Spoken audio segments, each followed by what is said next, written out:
Ok, ya estamos de vuelta. Estamos en la introducción de Primera de Crónicas y en nuestro tercer punto dijimos, Primera de Crónicas nos habla de la historia de Israel, especialmente del reino de Judá, contada a los que regresaron del exilio babilónico. El tema central es el reinado de David. Ahora, hemos estado enfatizando, hermanos, acerca de que hubo dos reinos, ¿verdad? Después de Salomón con sus hijos se dividió. Lo hemos dicho vez tras vez y eso es importante decirlo. Prácticamente ya no regresaron como lo hicieron la tribu de Judá, los del reino del norte que fueron llevados cautivos a Asiria. Los únicos que regresaron en un sentido fueron los de Judá. Que estaban exiliados en Babilonia. Ellos son los que regresaron. Por eso este punto resalta, Primera de Crónica nos hablan de la historia de Israel, especialmente del reino de Judá, contada a los que regresaron del exilio babilónico. El tema central es el reinado de David, ¿sí? De David. Ahora, ustedes se pueden estar preguntando, bueno, ¿y dónde están los del reino del norte? ¿Sí? Es interesante porque ellos se mezclaron con los asirios. Y gran parte de estos personajes, algunos creen y consideran que son los samaritanos.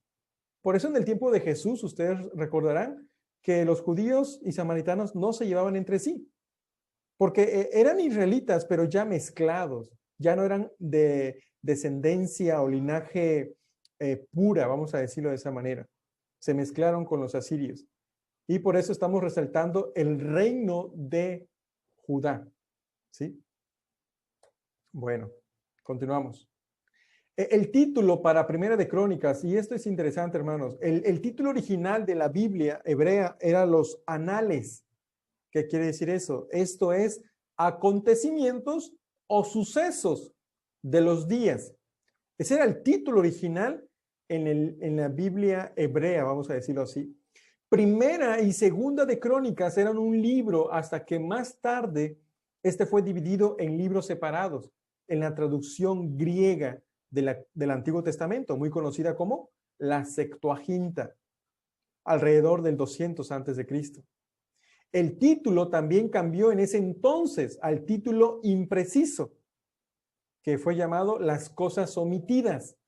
Esto es, reflejando el material que no se encuentra en Primera de Samuel ni Segunda de Samuel y Primera y Segunda de Reyes.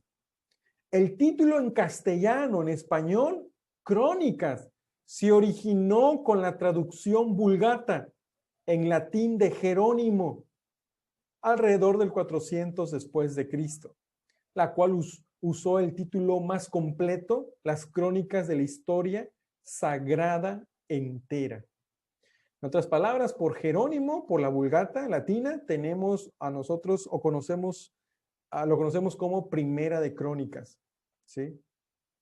Esto es con relación al título del libro que estamos estudiando en esta noche. Primero, autor y fecha. Y es lo que yo trataba de decirle al hermano Adrián, hermano Peña, cuando me pregunta si Esdras es del linaje de Jesús o de qué linaje es, ¿no? Bueno, ni Primero ni Segundo de Crónicas contiene afirmaciones directas en referente al autor humano, aunque la tradición judía fuertemente se inclina a Esdras, el sacerdote, y eso de sacerdote, si gustan, podemos leer Esdras, por favor. Capítulo 7, versículo 1 al 6, dice lo siguiente.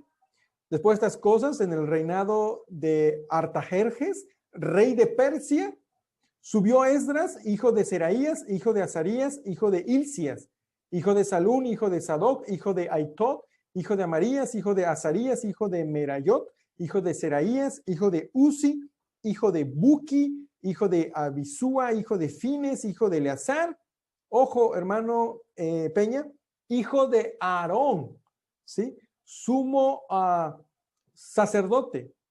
Este Esdras, dice, subió de Babilonia y era escriba, y aquí hay un dato importante por la cual sugieren que fue Esdras.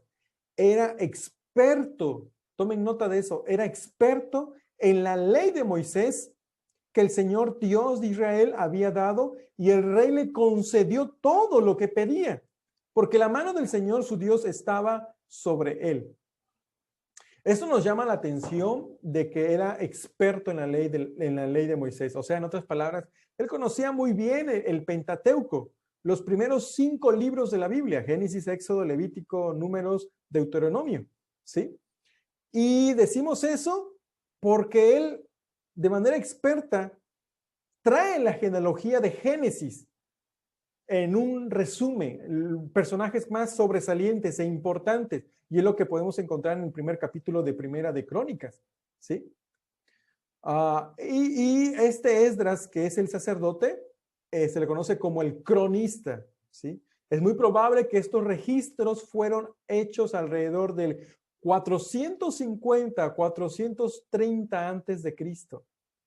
Ojo. En otras palabras, recuerden que prácticamente el último libro del Antiguo Testamento es Malaquías, ¿verdad? Bueno, pero él fue un profeta. Es muy probable, o mejor dicho, seguro, que Malaquías fue un contemporáneo de Esdras. Esdras prácticamente es uno de los últimos sacerdotes. Después de Esdras, hermano, va a haber un periodo de 400 años de silencio, donde Dios ya no va a hablar por profetas. Sí, suceden muchos acontecimientos importantes para que cuando inicie la historia, el periodo del Nuevo Testamento, va a iniciar con Juan el Bautista. ¿Sí? ¿Se acuerdan de esto? Y esto tiene conexión, ¿eh? Ahora, ¿por qué estamos yendo hasta allá? Alguien puede estar preguntándose, ¿no? ¿Qué estás haciendo hasta allá? Bueno, recuerde, porque Crónicas, su contexto histórico es eso de lo que estamos diciendo. Bueno, continuando con nuestro punto, el registro genealógico en Primera de Crónicas del 1 al 9 apoya una fecha después del 450 a.C. para la escritura. Entonces, pudiéramos decir de manera probable que el autor es Esdras, año en que se escribió, 450 a 430. Eso es probable, aunque no hay certeza de que él es el autor, ¿sí? Pero ya mostramos algunos puntos. Ok, quien quiera que haya sido el escritor, el cronista, sus escritos revelan mucho acerca de su carácter y personalidad. Era un hombre bien documentado en la historia de su pueblo. Para él, esta historia tenía fuertes implicaciones para su propio día y para el futuro. Reconocía ampliamente el fracaso político de Israel. Tomen nota de eso por causa de su pecado, ¿no? Y especialmente veía este fracaso personificado en los reyes malos de Israel. Ya las clases que dieron nuestros hermanos, hermanas, se habló acerca de los reyes que hicieron lo malo ante los ojos de Jehová. Aún aquel que aparentemente hacía algo bueno, más tarde hacía algo malo, ¿sí? Pese a esto, tenía gran esperanza este autor respecto al pacto de Dios con David y sus descendientes. Estas esperanzas no pudo menos que comunicarlas a sus correligionarios, a sus paisanos de ese tiempo, que se hallaban tan desilusionados con el estado de cosas en Israel. ¿Sí? Y es por esa razón, imagínense, ellos 70 años en el cautiverio Babilonia, ellos están regresando, pero Dios siempre tiene un remanente, ¿verdad? En este caso, uno de ellos era Esdras. Dios movió el corazón de Esdras para ese tiempo escribir Primera de Crónicas y ellos pudieran refrescar o incluso conocer, porque ya es otra generación, ¿sí? Otra generación. A esta edad, Daniel, hermanos, a esta edad, Daniel, bueno, antes tenía ya 80 años. Ya faltaba, creo, un año para completarse la promesa de Jeremías que iban a retornar después de los 70 años. Daniel, que fue llevado muy joven, adolescente, para ese tiempo tiene 80 años. Haciendo cuenta, probablemente fue llevado de 8 o 10 años Daniel a Babilonia. y fue uno de los primeros en irse a Babilonia como esclavo o exiliado, como quieran llamar. ¿Sí? Bueno, todo esto que estamos diciendo es muy importante, hermanos, porque si ustedes van entendiendo este rompecabezas que la verdad, muchas veces cuando leemos la Biblia nos perdemos cuando lo queremos leer de manera en orden, ¿no? Según lo que tenemos en la Escritura, nos confundimos. ¿Cómo? Allá me habló de otro, un rey, ahora también me vuelve a hablar acá y allá, y nos perdemos. Pero gracias a estos estudios que estamos teniendo, nuestro guía, nuestro libro de síntesis del Antiguo Testamento, nos da mucha luz para armar este rompecabezas y hacerlo más práctico para nosotros. Fuentes del cronista. ¿De dónde toma el autor de Crónicas su información? Bueno, casi todas las genealogías que se encuentran en los capítulos 1 y 9 de Primera de Crónicas son tomadas de los 5 libros de Moisés.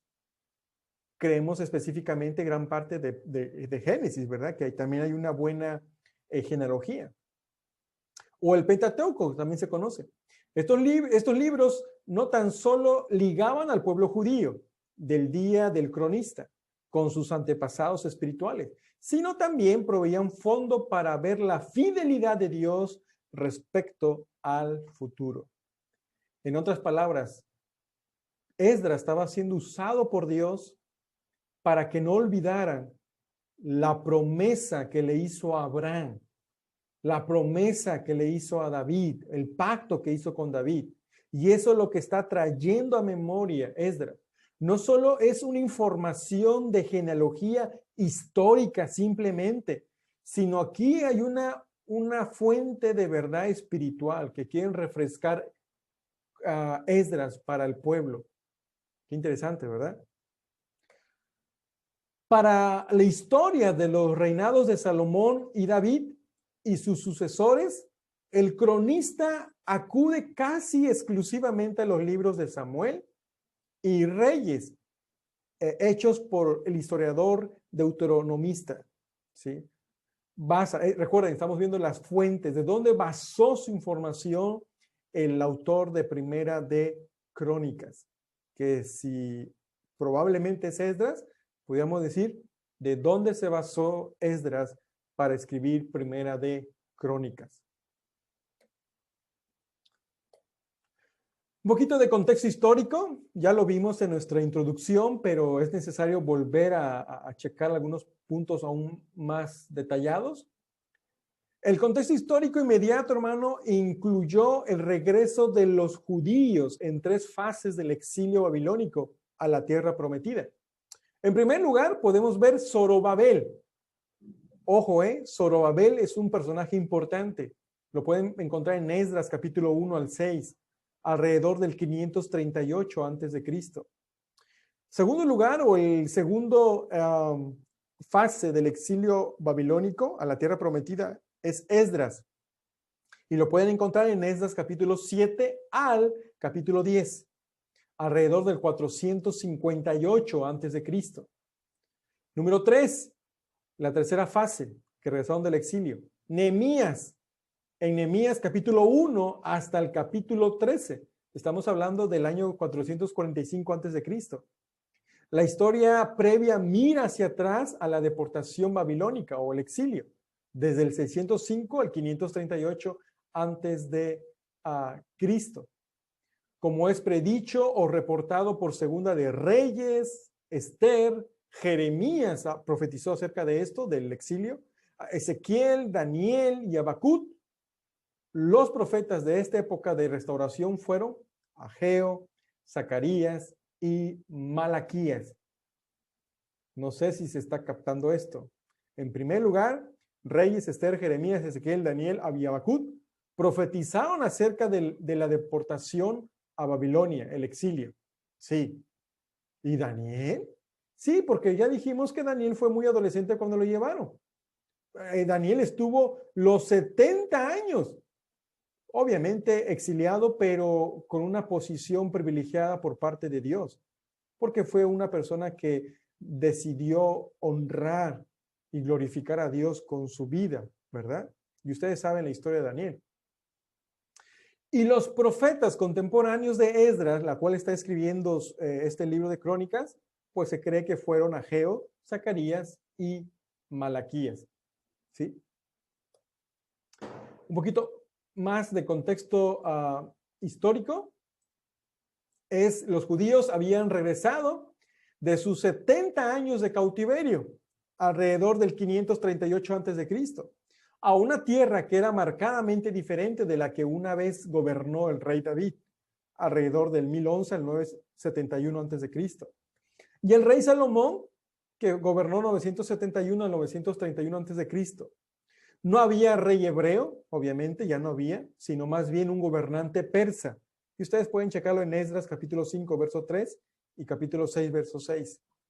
Número 2, no había seguridad para Jerusalén. Por esa razón, Nehemías tuvo que reedificar el muro de Nehemías capítulo 1 al capítulo 7. Número 3, no había templo. Ojo, no había templo. Por eso, Zorobabel tuvo que reconstruir una pobre semblanza de la gloria del templo anterior de Salomón. Y ustedes lo pueden checar eso en Esdras capítulo 3. Ojo, por eso se considera un templo de Zorobabel. Es por esta razón. Número 4, los judíos ya no dominaban la región, sino que más bien estaban a la defensiva. ¿Sí? Esdras 4, Nehemías 4, recuerden cuando estaban levantando los muros, ¿verdad? Para construir, acuérdense de Sanballat y Tobías, que estaban impidiendo que querían avanzar la obra. Y ellos tuvieron que por un lado la espada y con otro trabajaban, dice la escritura, ¿no? Número 5, disfrutaron pocas bendiciones divinas que iban más allá del hecho de que regresaron. Número 6, poseyeron poco de la riqueza anterior del reino. Número 7, la presencia divina de Dios ya no residía en Jerusalén, habiendo partido alrededor del 597 al 591 a.C.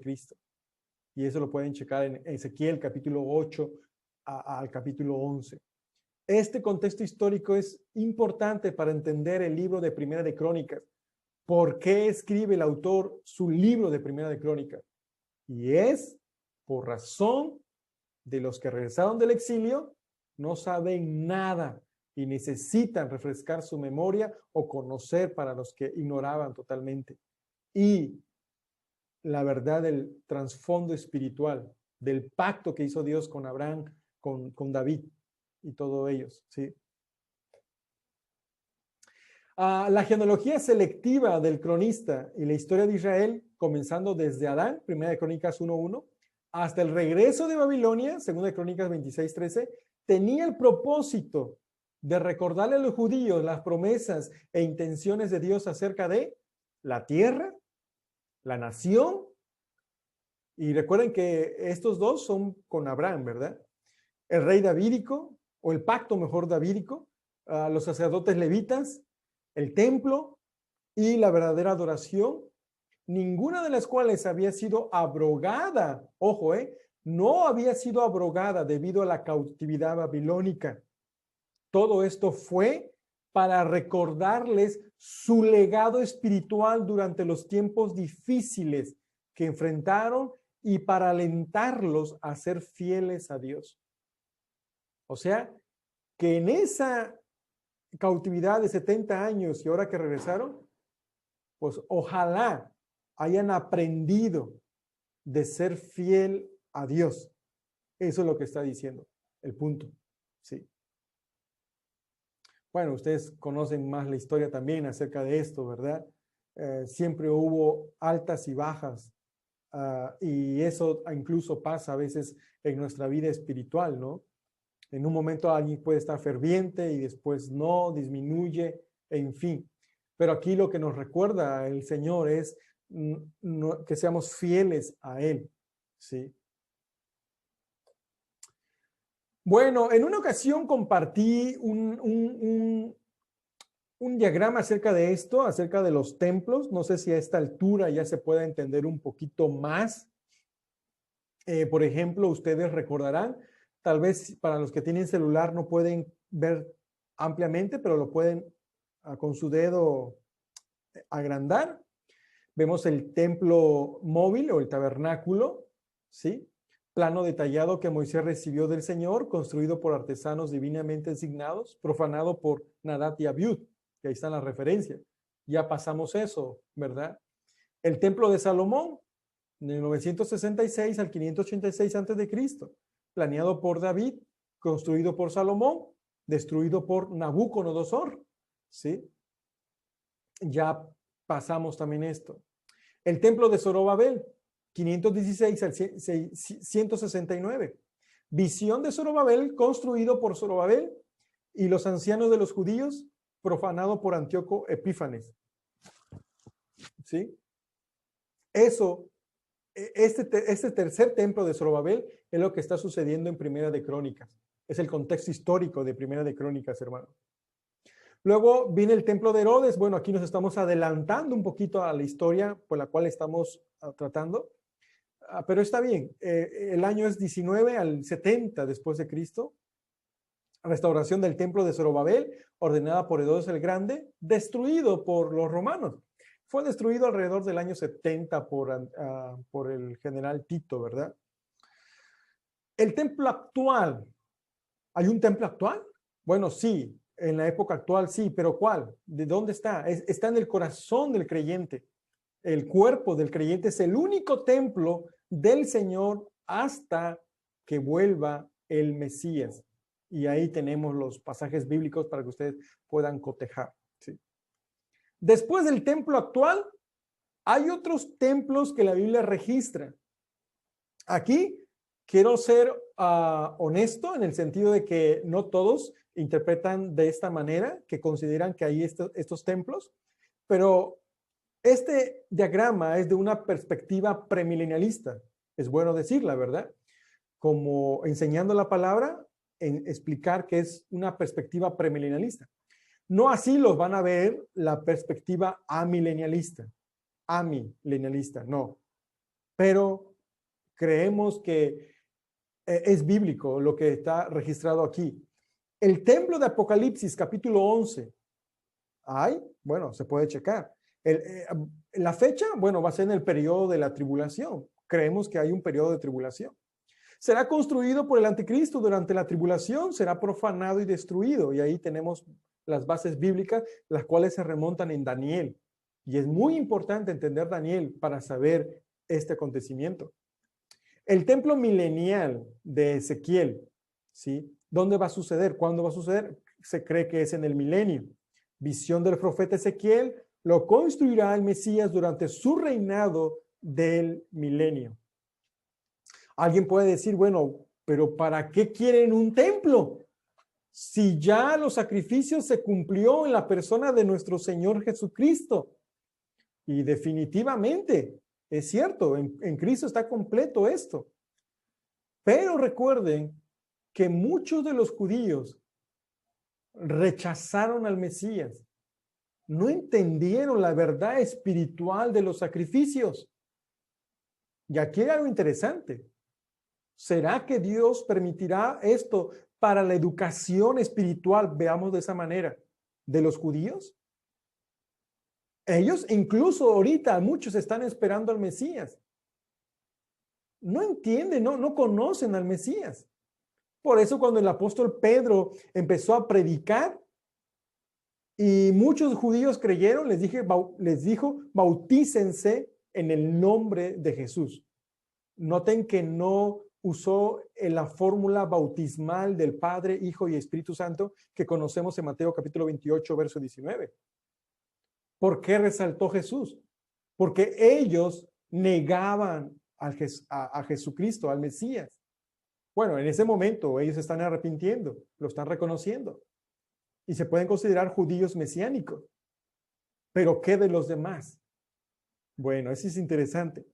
Entonces hay un templo milenial de Ezequiel y luego tenemos el templo eterno de su presencia, el reino eterno, el templo más grande de todos. El Señor Dios Todopoderoso y el Cordero son su templo, el templo espiritual. Y ahí podemos ver los pasajes de Apocalipsis 21 y 22. Dice, el templo en griego, hierón, es un lugar de adoración, un espacio sagrado o santo, principalmente construido para que la nación adore a Dios. Eso es uno de los principales propósitos del templo. ¿Podemos ver a Cristo en Primera de Crónicas? Siempre, siempre. Hemos afirmado, hermanos, que si no vemos a Cristo en las Escrituras, tenemos problemas de interpretación. Porque desde Génesis hasta Apocalipsis está Cristo. Aún en la genealogía, aún en la genealogía.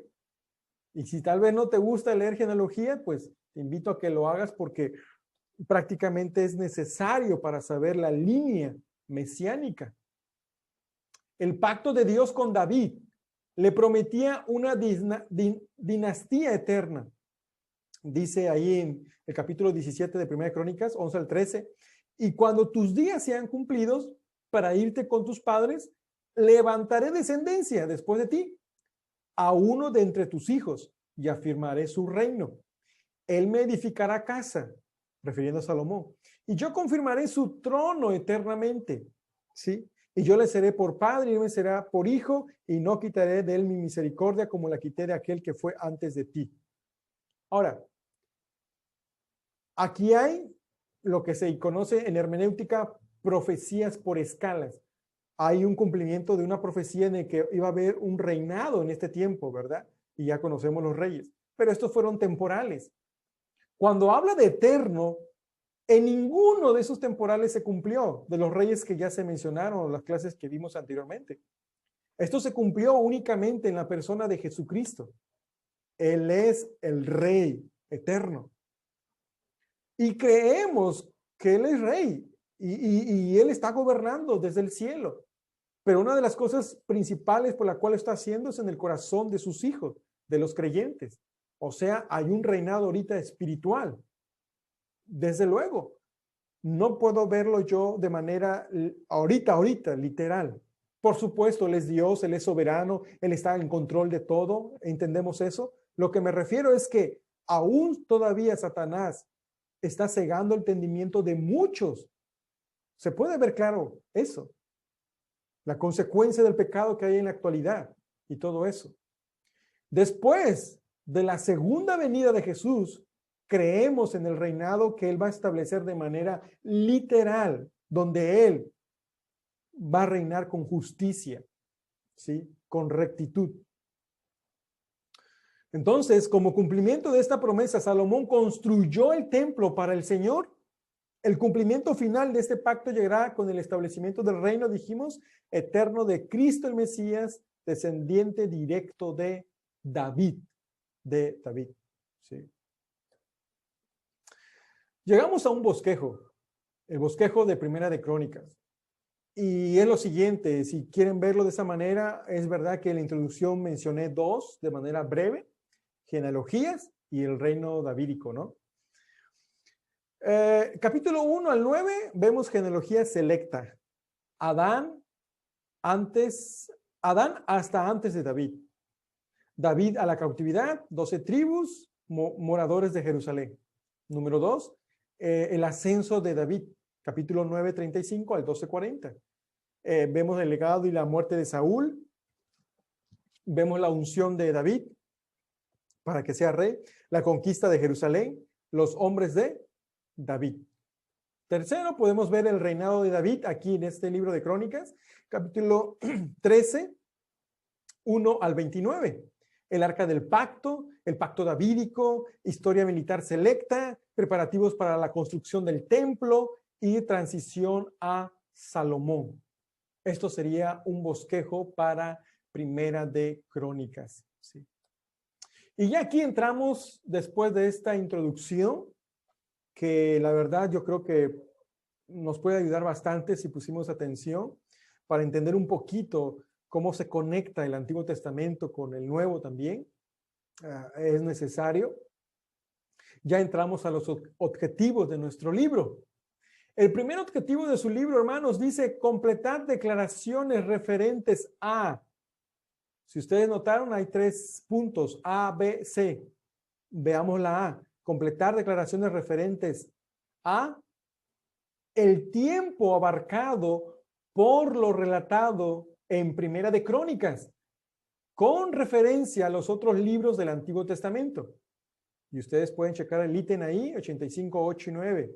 Y la respuesta es, da información acerca del tiempo abarcado por los libros desde Génesis hasta Segunda de Samuel. Ahora, ¿por qué Segunda de Samuel? Porque dijimos que Primera de Crónicas, mejor dicho, lo que dice Segunda de Samuel lo resume Primera de Crónicas. Creo que esa es la respuesta correcta. Lo que dice Segunda de Samuel lo resume Primera de Crónicas, especialmente en cuanto a los reyes, ¿sí? Número 2. El alcance de las genealogías de Primera de Crónicas. Ustedes pueden checarlo en el ítem 85, 7 y 10. Los primeros 9 capítulos de Primera de Crónicas dan genealogías de los patriarcas y sus descendientes desde Adán hasta 7 generaciones después del cautiverio de Judá. Desde Génesis hasta 7 generaciones después del cautiverio de Judá. Espero que se entiende eso, ¿verdad? La historia que se relata en Primera de Crónicas abarca hasta la muerte del rey David. Pero las genealogías que contiene el libro incluyen las personas hasta la 7ª generación después del cautiverio de Judá.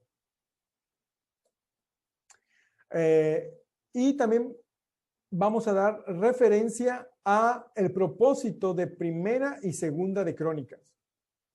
Ayudar a los judíos que habían vuelto del cautiverio a recordar su rica herencia espiritual como base de una obediencia a Jehová en el futuro.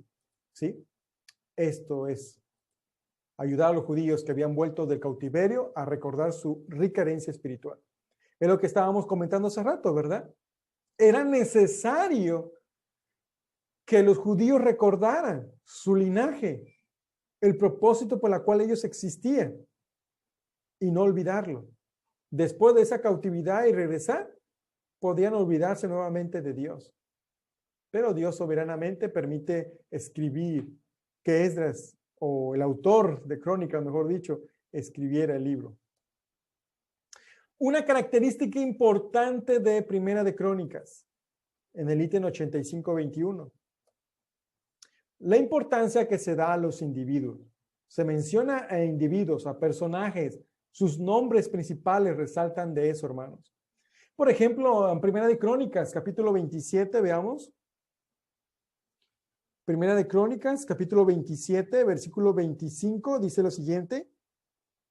A cargo de los almacenes, estoy leyendo la Biblia de las Américas, del rey estaba Asmavet, hijo de Adiel. Y a cargo de los almacenes en el campo, en las ciudades, en las aldeas y en las torres estaba Jonatán, hijo de Usías. Sobre los obreros agrícolas que labraban la tierra estaba Esri, hijo de Kelut. A cargo de las viñas estaba Simei Ramatita, y a cargo del producto de las viñas guardado en las bodegas estaba Sabdi, Sipmita. A cargo de los olivares y sicómoros en las Cefela estaba Baal Anán, Gederita, y a cargo de los depósitos de aceite estaba Joás. Aquí podemos ver cómo se especifican nombres de los que trabajaban y de la administración de la reconstrucción de todo esto de los muros del templo, ¿sí? Que podemos encontrar aquí en Crónicas. Por otro lado, vemos se nos pide la relación entre Primera de Crónicas y el tema central de la Biblia. Bueno, provee los nombres de un buen número de los redimidos y provee las genealogías de muchos de los hombres de la línea santa de los antepasados del Redentor según la carne. ¿Sí? Como nota importante, no todos eran redimidos de la línea. ¿Por qué? Porque Primera de Crónicas 2:3 dice lo siguiente. Y los hijos de Judá fueron Onán y Sela. Estos tres le nacieron de Betsúa, la cananea. Y primogénito de Judá, fue malo ante los ojos del Señor, quien le dio muerte. ¿Sí recuerdan de eso? Eso nosotros lo vimos en Génesis. Los hijos de Judá, los cuales vertían a tierra para no dar descendencia. No sé qué pasaba por su mente de estas personas. Y Dios le quitó la vida. ¿Sí? Al grado que pues Dios permitió que Judá concibiera de Tamar, su nuera. Y no hizo lo malo Tamar, sino que realmente Judá estaba haciendo lo incorrecto, no darle el otro hijo. Pero Judá lo hacía porque pensaba que si lo daba iba a morir. Pero no era así. Era más justa ella, mismo Judá lo reconoce. Y es a la línea de este hijo que tiene de Fares, donde viene la descendencia del Mesías. ¿Ok? Pero bueno, me fui un poquito más allá. El punto es que incluso de cierta descendencia de Judá no fueron redimidos. ¿Como quiénes? Onán y Sela, los hijos de una cananea. ¿Sí? Y número 2, señalar la persona que según el criterio de muchos era el escritor de Primera y Segunda de Crónicas. Bueno, nuestro libro menciona esto también. Nosotros ya hablamos un poquito de eso al respecto. Es probable que Primera y Segunda de Crónicas hayan sido escritos por Esdras en el tiempo cuando los de Judá habían vuelto a Jerusalén después de su cautiverio a Babilonia. Y hasta aquí, hermanos, con relación a esta lección que acabamos de compartir. No sé si hay algunas preguntas, algún comentario al respecto. Lo pueden hacer con confianza.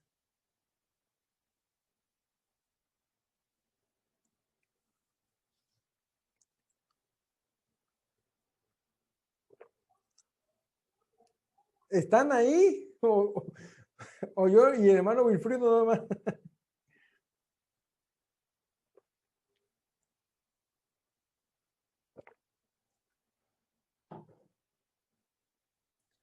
Si están ahí.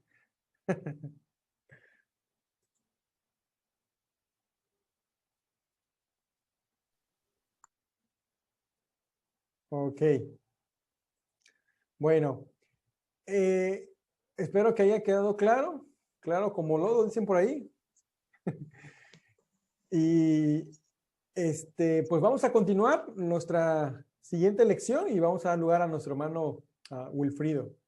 Adelante, hermano Wilfrido. Sí, hermano, gracias. Buenas noches, hermano. Dios le bendiga. Y la lección que vamos a estudiar en estos momentos es la número 86. Ahí, a ver si estoy compartiendo la pantalla. Me parece que ya, ¿verdad? Ok. Bueno, como título, nuestra lección dice Segundo de Crónicas, detalles sobre el reino de Judá, y hablando de detalles, seguimos recapitulando. El autor, que ya nos lo explicó nuestro hermano Víctor, la mayoría estará de acuerdo en que es Esdras. Se sugiere que porque el libro de Crónicas abarca hasta lo que es cuando el rey Ciro da la libertad para que regresen los cautivos, es alguien que en ese momento lo concibió, lo vio, estaba presente, y también podemos verlo como una sugerencia, como algo interesante. El último verso del segundo de Crónicas, en el capítulo 36, versos 22 y 23, si tienen sus Biblias y gustan leerlo con su vista, mientras yo leo el primer libro de Esdras, los primeros 2 versos, podemos darnos cuenta que hay una similitud. Así como termina el libro de Crónicas con los 2 últimos versos, es así como inicia también, dice: en el primer año de Ciro, rey de Persia, para que se cumpliese la palabra de Jehová por boca de Jeremías, despertó Jehová el espíritu de Ciro, rey de Persia, el cual hizo pregonar de palabra y también por escrito por todo su reino. Así ha dicho Ciro, rey de Persia: Jehová, el Dios de los cielos, me ha dado todos los reinos de la tierra y me ha mandado que le edifique casa en Jerusalén, que está en Judá. ¿Sí? Entonces, eso nos sugiere que muy probablemente el autor haya sido Esdras. Ya el hermano comentó que igual es un solo libro, el libro de primer libro de Crónicas y segundo libro de Crónicas. No decimos primera y segunda porque no son cartas, son libros, entonces tendríamos que referirnos como primero y segundo libro de Crónicas. Bueno, algunos autores dividen el contenido de este libro. Del capítulo 1 al 9 nos habla del reino de Salomón, de la construcción del templo, su dedicación, la sabiduría, la riqueza del rey Salomón. De los capítulos 10 al 36 nos habla de los 20 monarcas. Recordemos que el primer libro y segundo libro de Reyes nos va hablando alternadamente.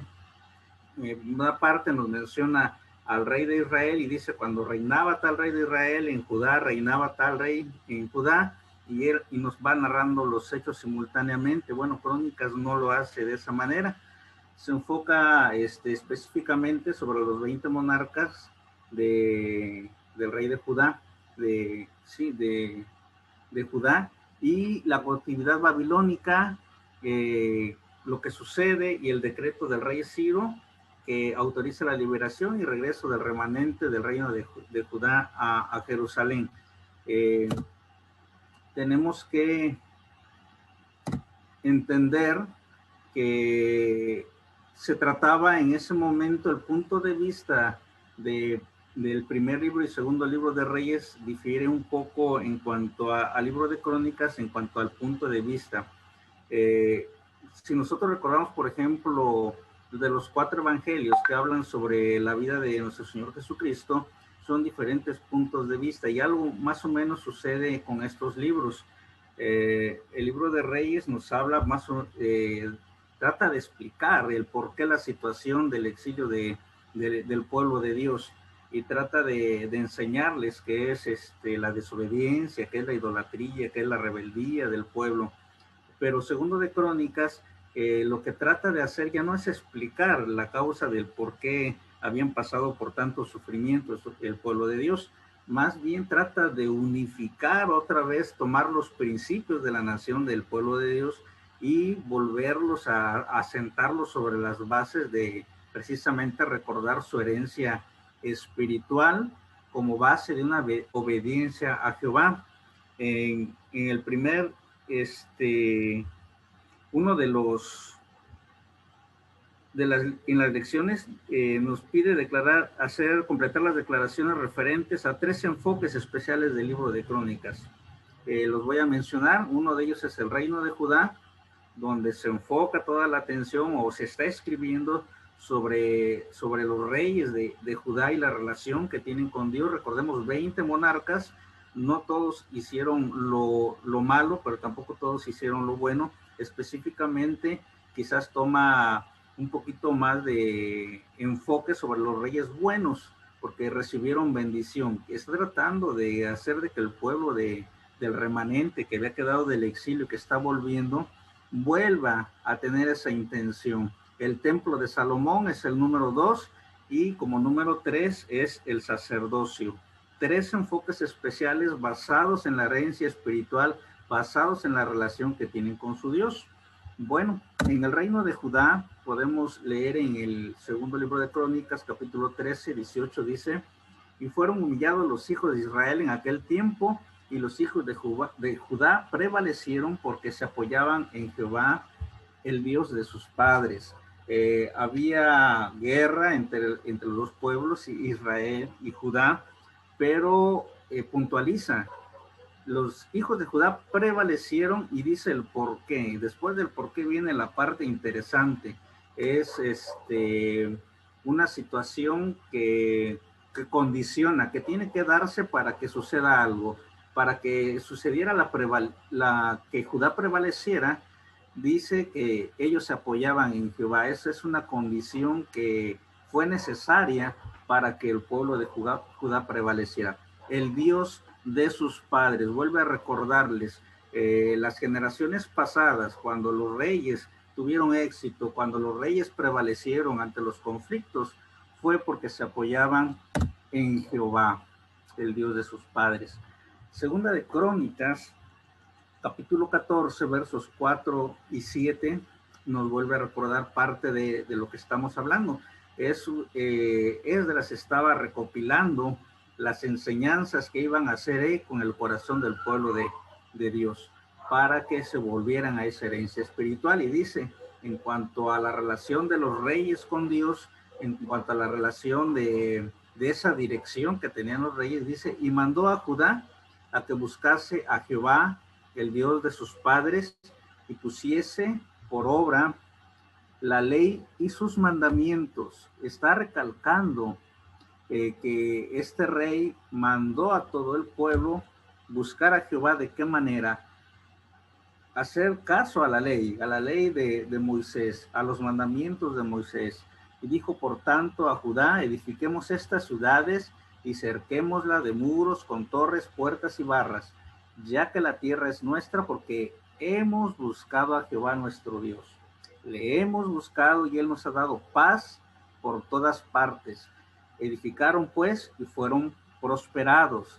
Esdras vuelve a hacer hincapié en la relación desde el rey que dirige a un pueblo, pero una relación basada en obedecer la ley, basada en una relación íntima con su Dios. Y dice, le hemos buscado y él nos ha dado paz. Ellos no habían tenido paz, ellos habían sido exiliados y eran siervos. Y entonces ellos anhelaban otra vez esa paz. Ellos quizás, algunos podían recordar a Jerusalén con su rey David en la época dorada, y en estos momentos pues todo había sido destruido. Ellos, muchas generaciones que en este momento estaban viviendo, no recordaban eso o no lo habían vivido. Nos habla de una de 7 genealogías adelante después del exilio, nos habla el libro de Esdras, y más o menos cada genealogía se estimaba entre los 20 y 25 años. Habían sido 70 años de cautiverio y muchas nuevas generaciones no tenían vivos estos recuerdos, o no los habían ellos vivido en carne propia, todo lo que había sucedido antes del exilio. ¿Estamos? Bueno, eso es en cuanto al reino y la relación de esa herencia espiritual. Pero también tenemos, y hace mucho énfasis este escritor, a lo que es el templo de Salomón. Repite en gran parte de los capítulos y se enfoca sobre, recordemos, el templo que edificó el rey Salomón era precisamente el tener la presencia del Señor. Anteriormente, cuando salieron de Egipto, tenían ellos un tabernáculo y el arca del testimonio y el lugar santísimo donde estaba la presencia de Dios en medio de su pueblo. Y después el templo en Jerusalén, y nuestro hermano nos mostró un esquema hasta los últimos templos que todavía no están. Ahorita el cristiano nos dice primero a los Corintios que somos templo de Dios y que el Espíritu de Dios mora en nosotros. También dice primero los Corintios 6:19, dice que si o ignoráis que vuestro cuerpo es templo del Espíritu Santo. Bueno, aquí en segunda los Corintios hace referencia a la presencia de Dios mismo en medio de su pueblo y la importancia que tiene, y que esto también debería de unificarlos en una misma mente, en una misma visión. Hay 2 hechos que no se mencionan en el libro de los Reyes y en la construcción del templo, que sí los menciona el libro de Crónicas.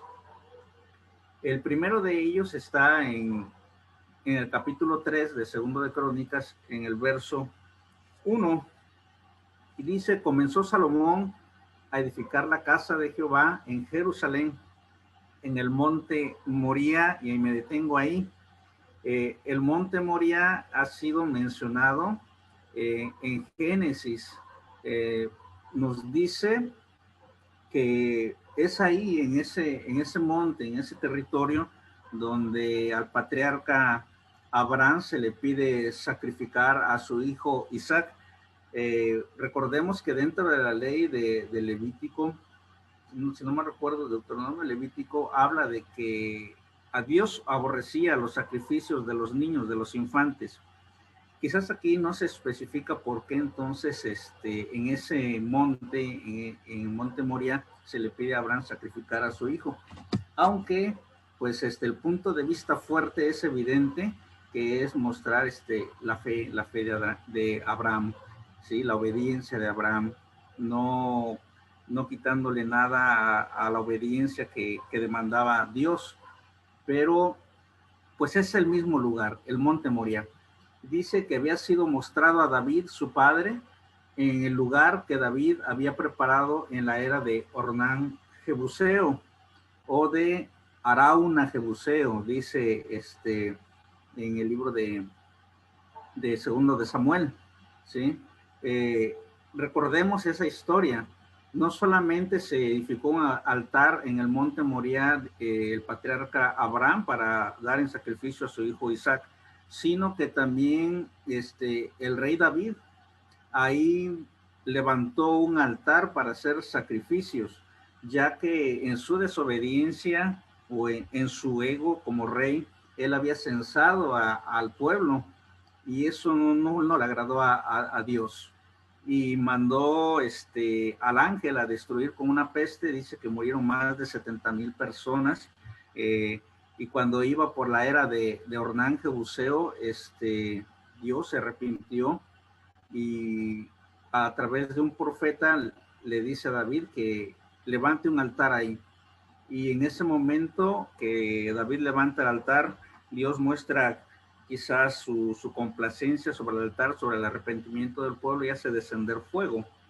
Bueno, no es solamente con Elías hizo descender fuego sobre el altar, sino que en ese mismo lugar, el monte Moriah, Salomón dice que acabó de orar y descendió fuego de los cielos y consumió el holocausto y las víctimas, y la gloria de Jehová llenó la casa. Estamos hablando de el momento en que se consagra el templo de Jerusalén para que sea la habitación de Dios. Dice que todo aquel que orara ahí, su oración iba a ser escuchada, iba a ser oída. Segunda de Crónicas, el capítulo 6 nos habla de esa dedicación.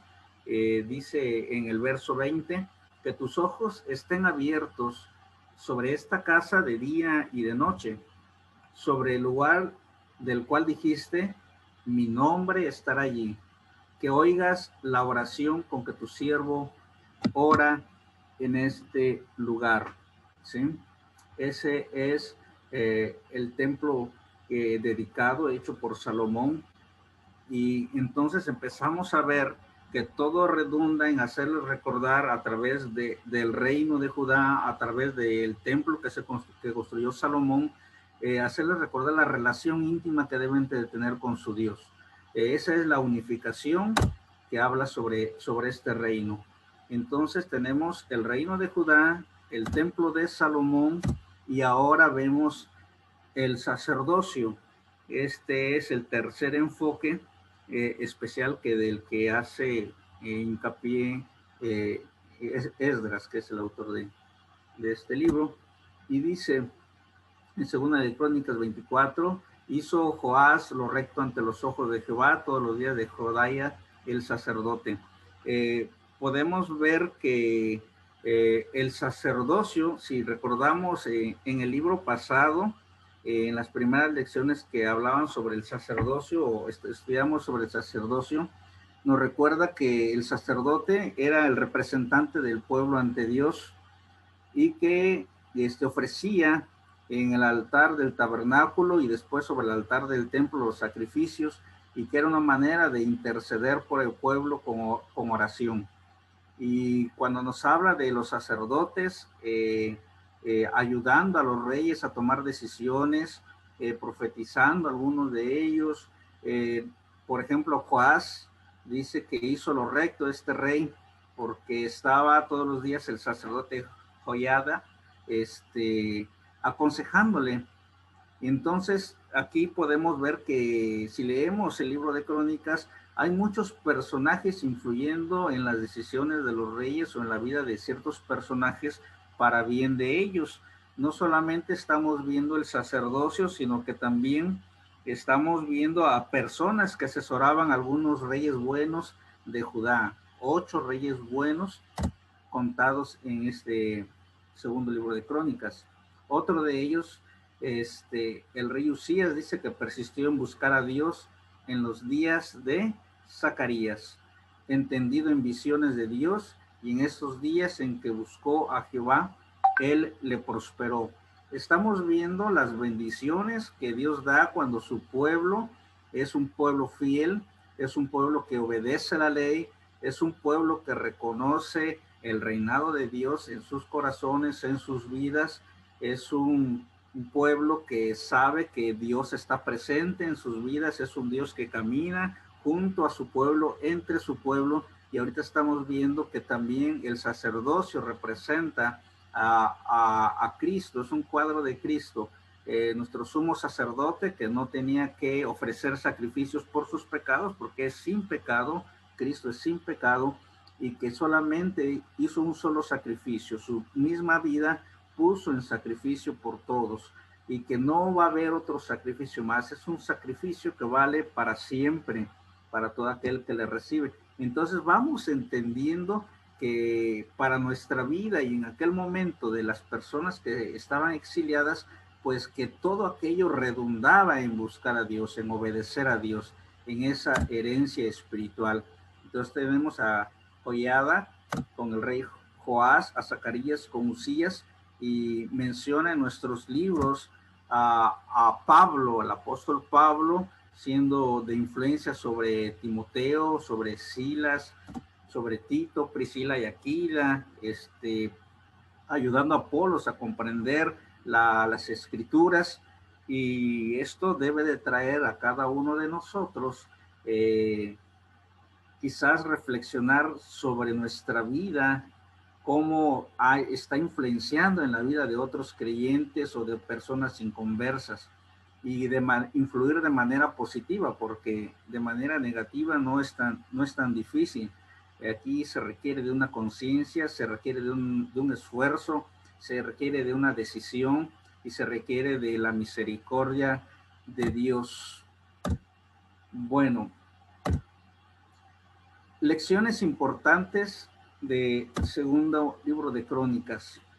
En el segundo libro de Crónicas, capítulo 25, si tienen sus Biblias pueden ir a la lectura, versos del 7 al 9, nos dice que había guerra contra los edomitas, contra el pueblo de Edom, ¿sí? Pero de los versos 7 al 9 dice: mas un varón de Dios vino a él y le dijo: oh, rey, no vaya contigo el ejército de Israel, porque Jehová no está con Israel, ni con todos los hijos de Efraín, ¿sí? Pero si vas así, si lo haces y te esfuerzas para pelear, Dios te hará caer delante de los enemigos, porque en Dios está el poder o para ayudar o para derribar. Recordemos que el pueblo de Israel, con Jeroboam, que hizo pecar a todo el pueblo de Israel, había puesto 2 becerros de oro en Betel y en Dan. Y era un pueblo rebelde, era un pueblo que se había apartado de la palabra de Dios, de la obediencia de Dios. Y era un pueblo idólatra. Así que este varón le hace ver al rey de que no pierda su fe. Le reprende la falta de fe hacia el Dios vivo. Y dice: Dios no está con los soldados porque son infieles. Nos dice, si leemos la palabra, que eran 100,000 soldados. en cantidad eran muchos, muchos soldados, pero también eso lo podemos ver en que eran también valientes, dice la palabra de Dios. A pesar de la cantidad, a pesar de la habilidad, a pesar de ser valientes, eran personas infieles. Y Dios no le iba a dar la victoria al pueblo de Judá cuando ellos ponían su confianza en hombres infieles. Dios siempre provee. No debemos preocuparnos por lo que cuesta obedecer y servir al Dios, porque Él provee de todo. ¿Sí? En el verso 9 dice, y bueno, y Amasías dijo al varón de Dios, ¿qué pues será de los 100 talentos que he dado al ejército de Israel? El rey está preocupado por lo invertido, lo que ya había pagado para los 100,000 soldados del pueblo de Israel, a lo que el profeta le contesta y le dice que no se preocupe, que Dios puede darle eso y mucho más, ¿sí? Y el varón de Dios respondió en el verso 9 al final, dice, Jehová puede darte mucho más que esto. Y nos preguntamos muchas veces como cristianos, y esa es una de las lecciones importantes, y todos los que han estado en algún ministerio de mis hermanos de aquí de la iglesia de la PICBA, cuando estás en un ministerio, a veces hay una partida por parte de la tesorería para hacer tu ministerio, para apoyarte, pero no me vas a dejar mentir, hermano. Muchas veces de tu bolsa va a salir el recurso. Muchas veces de aquel tiempo que estás atareado quizás en tu trabajo secular, laboral, el tiempo que dedicas a tu familia, a tu hogar, a tus cosas personales, muchas veces tienes que dar tiempo. Tienes recursos materiales, dinero, tiempo, ¿sí? Y a veces hasta tus relaciones quizás puede verse que menguan un poco porque te quedas solo cuando tienes que trabajar. Pero aquí podemos ver que Dios provee. Cueste lo que cueste, cuando obedecemos a Dios, cuando somos fieles al llamado que nos está haciendo, cuando nos ha dado habilidades y dones, Dios provee. Y esa debe de ser nuestra confianza. Y aquí el escritor Esdras está diciéndole, Dios provee. Dios es un proveedor y no importa lo material que te pueda costar, Dios puede darte eso y puede darte mucho más. Si regresamos un poco en el capítulo 20, versos 19 al 22, le voy a dar lectura. Dice, y se levantaron los levitas de los hijos de Coad y de los hijos de Coré para alabar a Jehová, el Dios de Israel, con fuerte y alta voz. Aquí estamos viendo que los amonitas y los moabitas se levantaron en guerra contra Judá. Y eran muchos. De hecho, los superaban por el doble. Lo que aquí estaba sucediendo es de que Jehová en el verso 15 dice, y dijo, oíd Judá todo y vosotros moradores de Jerusalén, y tú, rey Josafat, Jehová os dice así, no temáis ni os amedrentéis delante de esta multitud tan grande, porque no es vuestra la guerra, sino de Dios. Y el verso 17 dice, no habrá para que peleéis vosotros en este caso, paraos, estad quietos y ved la salvación de Jehová con vosotros, oh Judá y Jerusalén, no temáis ni desmayéis. Salid mañana contra ellos porque Jehová estará con vosotros. Y la pregunta es, ¿y cómo salieron? Si les dijo, paraos, estad quietos. Y entonces, ¿a qué salieron? El verso 19 nos lo dice, se levantaron los levitas, los hijos de Coad y de Coré, para alabar a Jehová, el Dios de Israel, con fuerte y alta voz.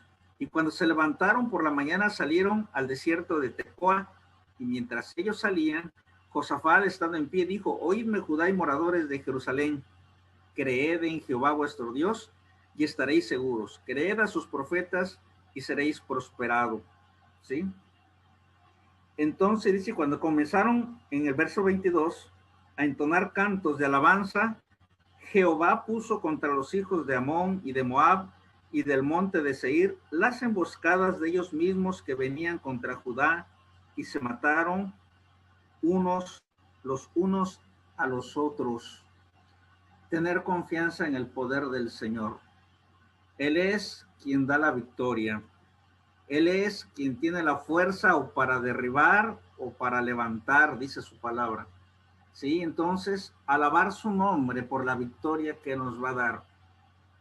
Hermanos, Esdras estaba diciéndole a aquel pueblo que había estado en aflicción durante 70 años.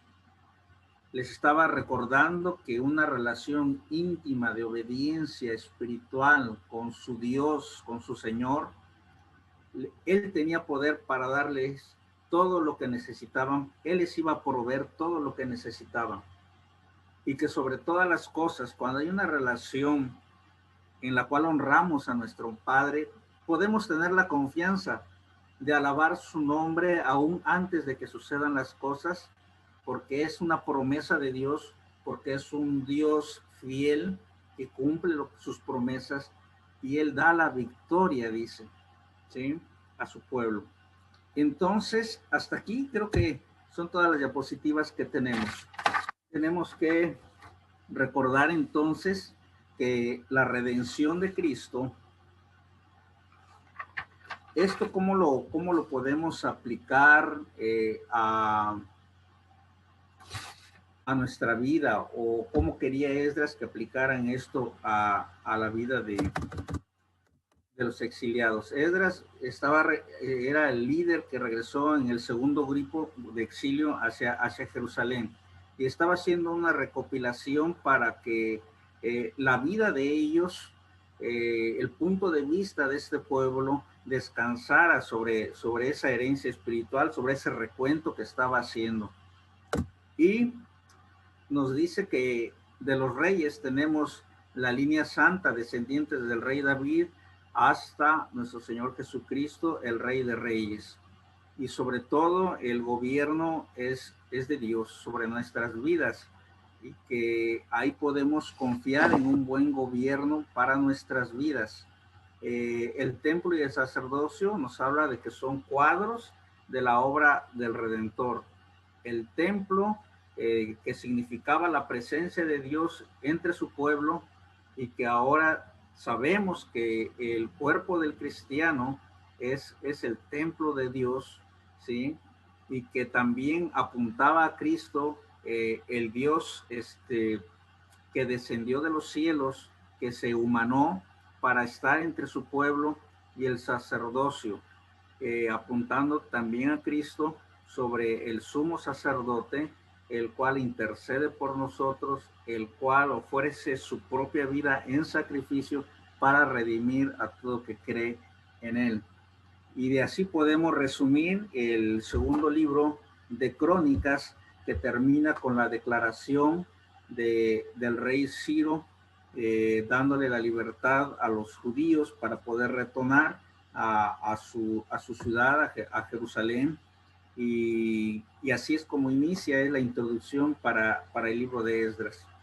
Si alguno de ustedes, hermanos, tiene alguna nota, algún punto por ahí que no tocamos, o que quiere abarcar un poco más, darnos luz en algún versículo, pues adelante, hermanos, es momento. Y si no es así, si hay alguna pregunta, pues adelante, hermanos.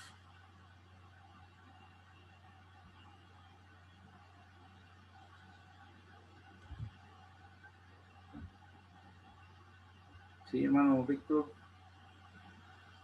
Hermano Abel. Muy bien, hermano, todo bien. Hermanos, ¿alguna pregunta, comentarios quisieran hacer? Es interesante el ítem 8614, ¿no? Donde nos dice acerca de la construcción del templo. Es interesante que el templo de Salomón, dice, con su altar de bronce fuera construido en Moriah, el mismo lugar donde Abraham levantó un altar para ofrecer en sacrificio a Jehová a su hijo, que se llamaba Isaac. Qué interesante, ¿no?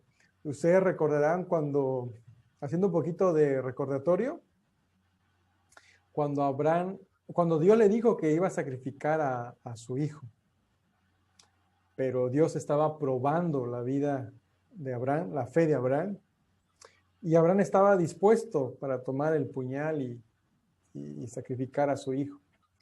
Pero Dios le habló, ¿no? A través de un ángel le dijo que no lo hiciera, que ya había visto que él tenía confianza en él. Y que vio en un zarzal, en un costado, un carnero, ¿no? Y él dijo que Jehová proveerá, Jehová Jireh. Ahí viene el contexto de esa palabra, Jehová Jireh, la provisión de Dios. El contexto de Jehová Jireh, primeramente, es la provisión de un sustituto. ¿Sí? No sé si se está entendiendo. Años después, Cristo es nuestro sustituto. Jehová proveyó a alguien que muriera en tu lugar. Y creo que ese es el sacrificio más perfecto que pueda haber, el amor expresado a través del sacrificio de Cristo en la cruz del Calvario. ¿Sí? Y es muy probable, algunos hasta estudiosos, porque algunos batallan si es el templo o incluso si fue en el mismo lugar del Gólgota, que fue donde iba también a sacrificar Abraham a su hijo. Y esto es interesante, hacer esta relación, ¿no? Y si no fuera, pero era ahí cerca también, se entiende, ¿verdad? También incluso, no solo el templo, sino incluso cerca donde Jesús fue crucificado. ¿Sí? Cristo es nuestro sustituto en ese aspecto. Ese sería mi comentario. ¿Algún comentario, hermanos? ¿Alguna sugerencia que quisieran hacer al respecto? El libro de Primera y Segunda de Crónicas, un libro histórico.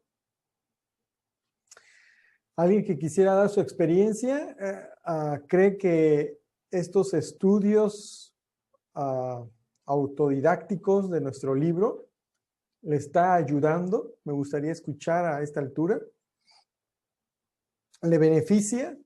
¿Sienten que es de aprovechamiento para entender la escritura con confianza o no? Lo cambiamos. Ok, hermano Peña dice que sí. Sí, hermano, dice. Qué bueno. Le damos gracias a Dios por eso, ¿verdad? Ese es el propósito. Que sea más comprensible, ¿no? El Antiguo Testamento. Y qué síntesis nos está dando el libro, ¿no? Qué resumen y muy interesante poder estudiar.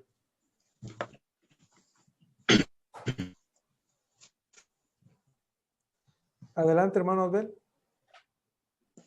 Sí, no, pues en lo particular, y creo que para varios hermanos igual, el estudio que se acabó de dar, pues sí es muy claro, se entendió, al menos para mí, y en lo referente a lo de los libros que hasta ahorita, el curso que estamos llevando hasta ahorita, pues sí ha sido de mucha importancia y mucho, ¿cómo se podría decir?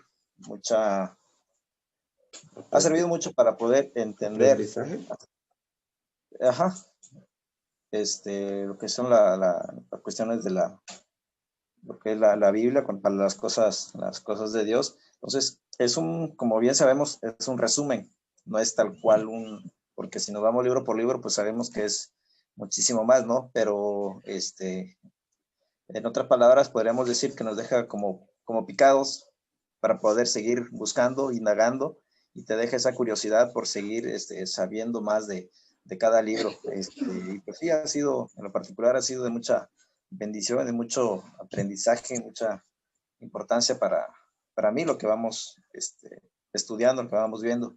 Y pues lo que viene, seguramente, estoy casi seguro de que va a seguir igual de la misma manera. para ir conociendo un poco más de la palabra de Dios, que al fin de cuentas es lo que debemos de hacer. Ok, hermano. Muchas gracias. Así es. Qué bueno. Bueno, hermanos, voy a nada más de cerrar lo de la grabación para terminar con relación a esto.